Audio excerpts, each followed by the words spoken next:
कोलकाता के RG Kar medical hospital में 31 साल की रेजिडेंट डॉक्टर के रेप और मर्डर केस ने पूरे देश को हिलाकर रख दिया है। 14 अगस्त की रात को रिक्लेम द नाइट के प्रोटेस्ट देखने को मिले। हजारों औरतें और लोग सड़कों पर उतरे छोटे बड़े शहरों में जस्टिस की डिमांड करने के लिए। लेकिन इसी रात 40 के करीब गुंडे इस हॉस्पिटल में आकर प्रोटेस्टर्स पर हमला करने लग जाते हैं। प्रॉपर्टी को वैंडलाइज किया जाता है, पुलिस पर भी स्टोन पेल्टिंग करी जाती है और पुलिस को टीयर गैस का इस्तेमाल करना पड़ता है इन गुंडों को भगाने के लिए।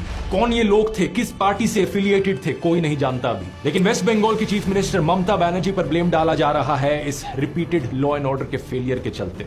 सबसे बड़ा सवाल यहाँ पर उठ रहा है, देश भर में औरतें आखिर सुरक्षित क्यों नहीं है। इस आउटरीच के बीच एक और ऐसी रेप और मर्डर की खबर आती है उत्तराखंड से, जहां पर एक नर्स अपने घर लौट रही थी हॉस्पिटल से और उसकी हत्या कर दी गई। मुझे दुख इस बात का है कि आउटरीच सिर्फ हफ्ते 2 हफ्ते चलती है और फिर खत्म हो जाती है। औरतों के खिलाफ इस वायलेंस के पीछे की रूट कॉज को कोई एड्रेस ही नहीं करता। इस प्रॉब्लम को अगर हमें सॉल्व करना है तो 3 कारण है जिनकी बात हमें करते रहनी पड़ेगी। पहला, समाज का पेट्रियार्कल माइंडसेट। इंटरनेट पर चीप कंटेंट जो औरतों को ऑब्जेक्टिफाई करता है, रेप को ट्रिवियलाइज करता है, सेक्सुअल हैरेसमेंट को कैजुअली लेता है। एनिमल और कबीर सिंह जैसी फिल्में, मां बहन की गालियों को नॉर्मलाइज किया जाना, ये सारी ऐसी चीजें हैं जिससे माइंडसेट प्रोपोगेट होता है और औरतों के खिलाफ वायलेंस इनकरेज होता है। दूसरा, विक्टिम ब्लेमिंग। समाज में रेप के लिए हमेशा औरतों को ही जिम्मेदार ठहराया जाता है। लोग अजीबोगरीब बहाने मारते हैं कि औरत का रेप तो इसलिए हुआ क्योंकि वो बाहर गई थी, छोटी स्कर्ट्स पहने थी, औरतों को बाहर नहीं निकलना चाहिए, स्ट्रेंजर्स के साथ बात नहीं करनी चाहिए, सारा ब्लेम औरत पर ही डाल दो। इससे रेपिस्ट को लगता है कि उनकी तो कोई गलती ही नहीं थी। तीसरा, रेपिस्ट को पॉलिटिकल सपोर्ट मिलना। लोग बात तो करते हैं ऐसे इंसिडेंट्स के बाद कि रेपिस्ट को फांसी चढ़ा देना चाहिए,